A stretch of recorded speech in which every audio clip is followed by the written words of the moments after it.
I used to work on the human rights committees at Fairview.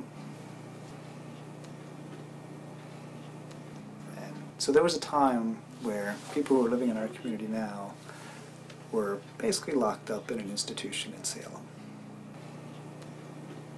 And I was part of the human rights committees where we reviewed the plans and and it was under a human rights lawsuit to say, you know, that these people are being mistreated. And for me, when I see people that used to be there who are now in our community and they're just sitting waiting for the bus, or they're going to a job that someone else would take for granted, and I just think, for that person, you know, operating with the level of skills that they have, they've really accomplished a lot more than many of us who look like we're more accomplished, but we're really not. So.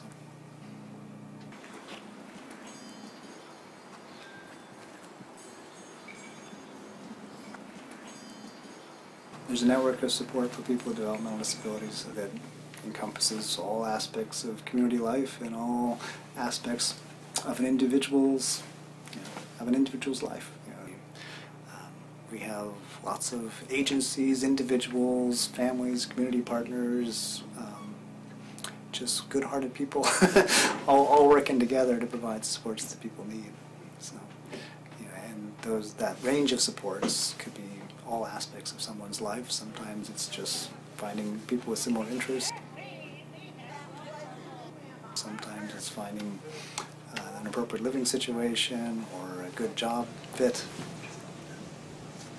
or a mental health support that someone needs to get through a difficult period, or connecting up with social activities so that they have their friends and their support network and somebody's watching out for them regardless of what their needs.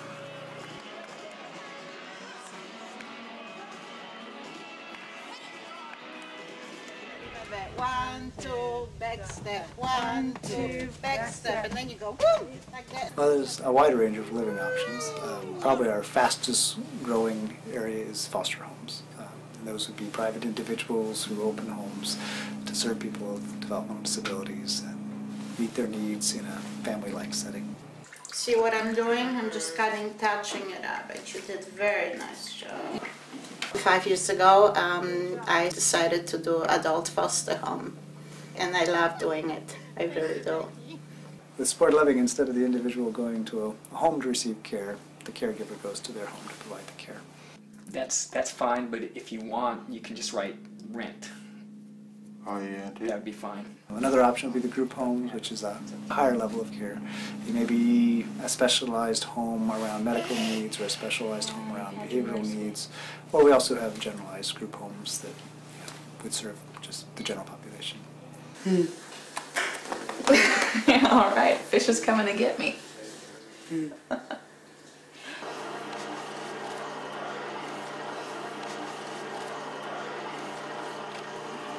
Work is important for lots of reasons.